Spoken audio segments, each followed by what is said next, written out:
Bapak Ibu saudara-saudari sekalian, pada hari ini Rabu 12 Agustus 2020 12 atau 13? 12 ya, sambil lupa. Kita masih memiliki kesempatan untuk melakukan perbuatan baik, berdana makanan yang kita awali dengan penghormatan kepada Tiratana, memperbaiki latihan kemoralan, mengembangkan batin melalui cita bhavana, dan sekarang mengembangkan kebijaksanaan melalui mendengarkan anusasana. Dalam agama Buddha, penghormatan kepada Tiratana, Buddha, Dhamma, dan Sangha merupakan langkah awal, langkah dasar bagi setiap orang yang ingin mempelajari agama Buddha, termasuk mereka yang telah menganut agama Buddha. Tanpa ada penghormatan kepada Tiratana, Buddha, Dhamma, dan Sangha yang dilakukan, maka langkah kedua atau tangga yang kedua, tahap kedua itu akan sulit untuk dilakukan. Namun jika ada penghormatan kepada Tiratana, maka Dhamma yang akan kita pelajari akan semakin mudah kita mengerti. Ibarat seorang murid yang tidak menghormati gurunya, maka pelajaran yang diberikan oleh gurunya itu tidak akan bisa diterima. Pelajaran itu akan diajukan begitu saja. Sedangkan mereka yang menaruh hormat kepada gurunya, bahkan kita mengenal orang yang memiliki katamu kata wedi di zaman Sang Buddha atau siswa utama beliau, yaitu Bante Sariputta. Bante Sariputta merupakan agak sawaka, dua siswa utama yang menjadi pendamping Sang Buddha di sisi kanan dan sisi kiri, Bante Sariputta dan Bante Moggallana. Kalau kita ada masalah, di situ ada dua lubang ya, yang berwarna emas di sisi kanan dan sisi kiri. Lubangnya sama, sehingga kadang-kadang ada yang bertanya, Bante Moggallana yang mana? Bante Sariputta yang mana? Barangkali Bapak Ibu, saudara-saudari yang ada di sini juga masih penasaran. Bante Sariputta yang sebelah mana? Bante Moggallana yang sebelah mana? Kan patungnya sama Bante, nggak ada bedanya, bentuknya sama. Kenapa dikatakan Bante Sariputta, Bante Moggallana? Bante Sariputta adalah yang ada di sisi kanan dari Sang Buddha. Jadi kalau Sang Buddha di tengah sini, Bante Sariputta ada di sisi kanan beliau. Bante Moggallana ada di sisi kiri. Kenapa Bante Sariputta di kanan, Bante Moggallana di kiri? Bante Sariputta merupakan siswa yang memiliki kebijaksanaan tinggi setelah Sang Buddha. Jadi tidak ada siswa lainnya yang memiliki kebijaksanaan setinggi Bante Sariputta kecuali Sang Buddha. Sedangkan Bante Moggallana adalah yang memiliki kekuatan abhinya paling tinggi setelah Sang Buddha. Kebijaksanaan dan kekuatan abhinya atau kesaktian-kesaktian merupakan pendamping dari Sang Buddha. Namun kebijaksanaan ini memiliki nilai yang lebih tinggi, yang utama dibandingkan kesaktian. Hanya dengan kebijaksanaan mereka akan mampu mencapai tingkat atau terbebas dari penderitaan. Kesaktian-kesaktian tidak akan mampu membebaskan mereka dari penderitaan. Bante Dewadatta memiliki kesaktian, bisa mengubah wujud beliau menjadi anak kecil, menjadi ular, menjadi apa saja yang beliau inginkan. Karena kesaktian itu tidak diimbangi dengan kebijaksanaan, maka kesaktian itu membuat Bante Dewadatta, Bante Dewadatta terjerumus pada kejahatan, selalu mencari cara untuk membunuh Sang Buddha. Bahkan kejahatan yang tidak bisa, atau orang umum mengatakan tidak bisa diampuni, yang dikatakan sebagai Garuka Kama, kejahatan yang paling besar adalah melukai kaki Sang Buddha hingga mengeluarkan darah. Ya, karena pada saat itu mau membunuh Sang Buddha dengan giling, melepaskan batu dari atas bukit, tujuannya supaya kena Sang Buddha. Tapi di dunia ini tidak ada satu makhluk pun yang dapat membunuh seorang Buddha. Beliau hanya terlukai.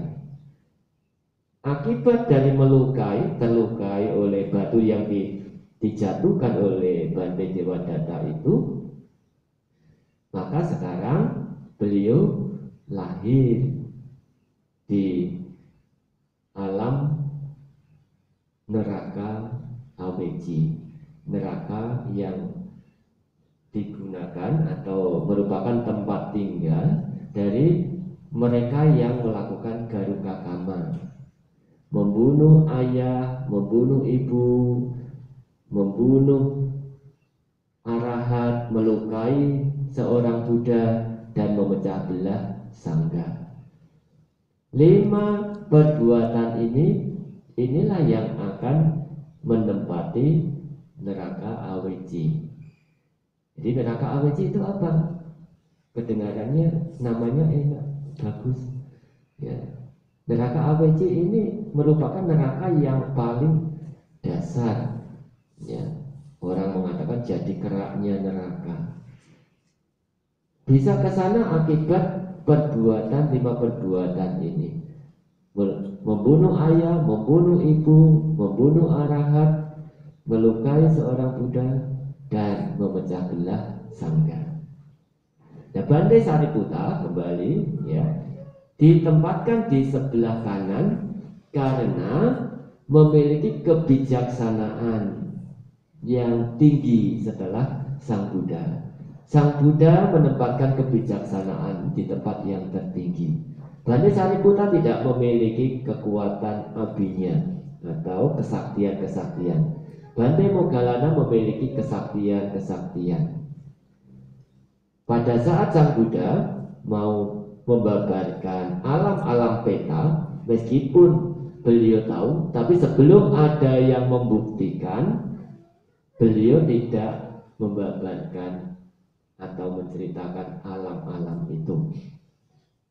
Setelah Bante Moggallana masuk menjadi siswa dan beliau mampu melihat makhluk-makhluk peta. Makhluk peta itu apa? Ya, yang di sini yang dikatakan seperti hantu, ya dikatakan hantu, yaitu makhluk-makhluk peta yang tubuhnya menyeramkan. Tapi sebetulnya hantu itu tidak menakutkan, makhluk peta itu tidak menakutkan. Yang menakutkan itu orang yang jahat. Orang jahat jauh lebih menakutkan daripada makhluk peta. Karena makhluk peta tidak mampu melukai. Namun orang jahat bisa melukai, bisa membunuh seseorang. Anak membunuh orang tua, anak sampai rela mengusir orang tua. Ya, ada cerita di TV. Gara-gara sepeda motor, orang tuanya diusir, dipolisikan. Namun polisinya tidak mau menghukum orang tua. Ini anak tidak baik, tidak berbakti, sampai menuntut orang tua. Jadi kebijaksanaan ini diletakkan di sebelah kanan daripada kesaktian. Kesaktian yang tidak diimbangi dengan kebijaksanaan akan menjadi buah simalakama bagi yang memiliki seperti Bante Dewadatta tadi. Jadi Bante Sariputta ini memiliki kebijaksanaan tingkat tinggi setelah Sang Buddha, namun beliau juga memiliki sifat rendah hati, hormat kepada gurunya. Gurunya dulu adalah Sanjaya, ya, memiliki 500 murid. Di antaranya adalah Bante Sariputta dan Bante Moggallana sebelum menjadi murid Sang Buddha. Namun ajaran dari Sanjaya ini tidak mampu membebaskan orang dari penderitaan, hingga akhirnya beliau bertemu dengan Bante Asaji waktu jalan Pindapata. Ya. Tiap pagi para biku punya kebiasaan jalan Pindapata. Nah, di sini setiap hari Sabtu biasanya Pindapata. Tapi karena COVID, Pindapatanya dipending. Ya, dipending, jadi tidak ada Pindapata hingga nanti masa COVID selesai. Jadi Bante Asaji sedang Pindapata, Bante Sariputta yang dulu belum menjadi biku, ya, Upatissa, masih menjadi murid dari Sanjaya, melihat beliau jalan tingkah jalannya seorang arahat itu berbeda dengan jalannya seorang putujana. Ya, di situ baru melihat tata cara yang dilakukan oleh Bante Asaji saja sudah muncul sadar, muncul keyakinan. Namun sebagai orang yang terpandang, beliau tidak akan bertanya pada saat Bante Asaji masih berjalan Pindapata. Jadi untuk ukuran orang-orang yang terhormat itu mau bertanya juga harus melihat situasi dan kondisi, bukan memaksakan diri kita. Oh, ini saatnya tepat enggak untuk bertanya. Bante Sariputta seorang yang bijaksana, sehingga beliau bisa melihat hal-hal seperti itu. Ini bukan saatnya untuk bertanya kepada Bante Asaji. Baik, saya akan mengikuti beliau hingga beliau selesai makan, baru saya akan bertanya. Nah, setelah bertemu, setelah makan, Bante Asaji makan, Bante Sariputta kemudian bertanya, siapa gurunya, ya, dan apa yang diajarkan oleh gurunya itu. Ya, hanya dikasih tahu satu syair, karena Bante Asaji bilang, saya tidak bisa membabarkan dhamma yang panjang lebar. Bante tidak perlu membabarkan dhamma yang panjang lebar, cukup sedikit saja saya akan merenungkannya. satu bait damai yang diajarkan oleh Bante Asaji. Kemudian beliau mencapai tingkat kesucian Sotapanna. Cukup Bante, jangan dilanjutkan. Saya sudah tahu. Nanti saya akan mengajak teman saya untuk berkunjung kepada Sang Buddha. Bante Moggallana juga demikian, mendengar satu bait itu, syair itu juga mencapai tingkat kesucian Sotapanna. Nah, di sini yang ingin saya sampaikan adalah Bante Sariputta sebagai seorang Agasawaka, namun beliau sebagai murid yang sangat berbakti kepada gurunya. Meskipun sudah menjadi murid Sang Buddha, namun beliau tetap menghormati Sanjaya sebagai gurunya. Jadi ketika Bante Sariputta, Bante Moggallana sudah mencapai tingkat kesucian Sotapanna, beliau mengunjungi gurunya. Guru, sekarang kami sudah menemukan seorang guru yang mampu mengajarkan jalan untuk bebas dari penderitaan. Mari kita ke sana untuk belajar dan praktek. Apa kata Sanjaya?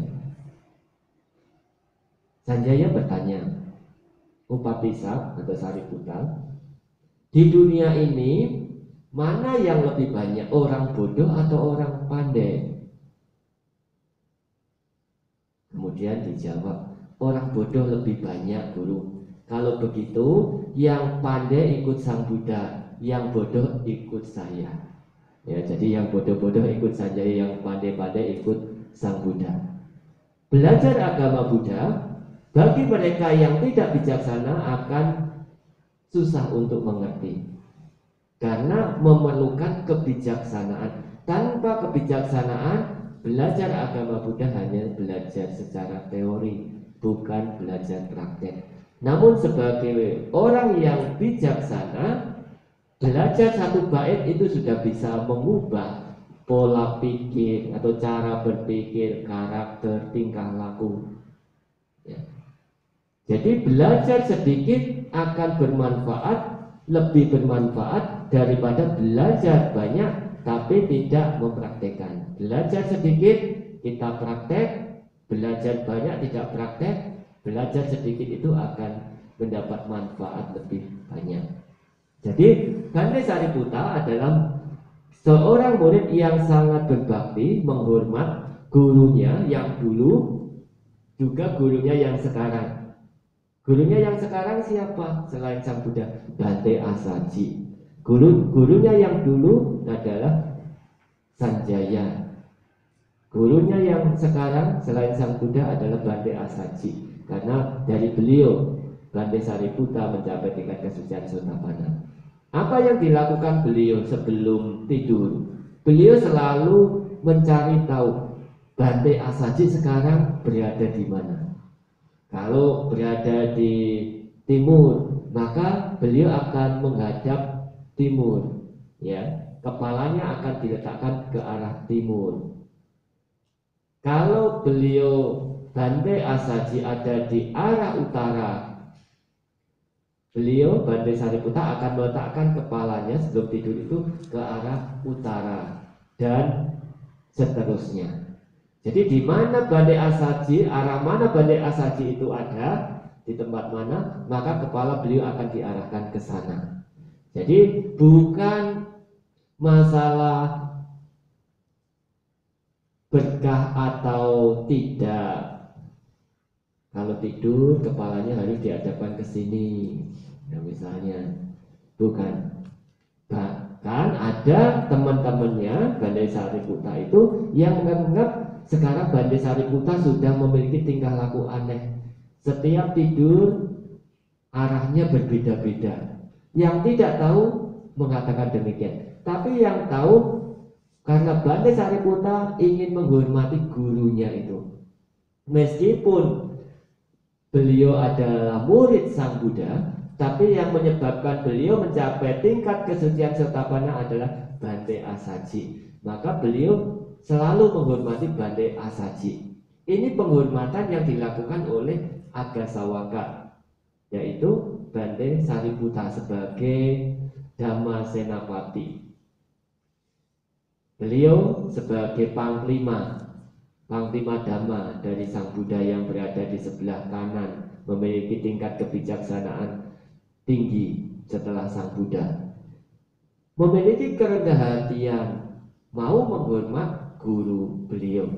Dari apa yang dilakukan oleh Bante Sariputta, ya, ini yang kemudian harus kita jadikan contoh.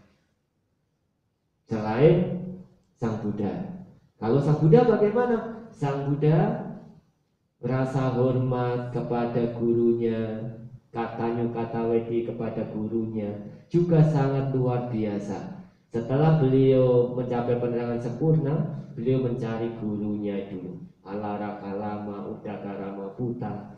Namun beliau berdua sudah tidak ada, dan tidak mungkin beliau membabarkan dhamma. Yang ketiga adalah menemui 5 orang petapa. Ini sebagai bentuk bakti katanya kata wedi beliau. Maka Bante Sariputta yang kita jadikan contoh di sini, beliau yang memiliki kebijaksanaan dan memiliki penghormatan, sehingga apa yang beliau lakukan itu menumbuhkan keberhasilan karena ada keyakinan dalam penghormatan kepada mereka yang berjasa. Sada sadu patipita, sada yang kuat, keyakinan yang kuat ini akan menyebabkan pengharapan cita-cita kita itu akan bisa tercapai. Tanpa ada keyakinan yang kuat yang dimulai dari menghargai orang yang berjasa itu, maka apa yang kita lakukan tidak akan memiliki manfaat yang besar. Nah, demikian Anusasana pada siang hari ini. Semoga semua makhluk hidup berbahagia.